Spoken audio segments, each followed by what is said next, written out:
सुदन गुरुङले राजीनामा दिएसँगै बिचौलियाहरू सबै खुसी भएर पार्टी मनाइरहेका छन् बेलुका।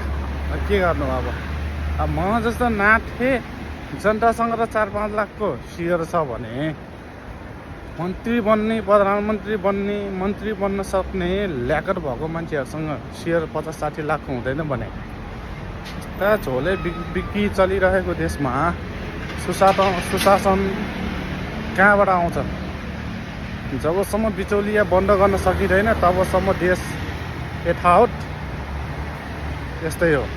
हुन त अब गु खाएर हग्नेहरूलाई अब यस्तो कुरा त अब सिकाउन नसक्ने हो हामीले, सिकाउनै नपर्ने हो हामीले।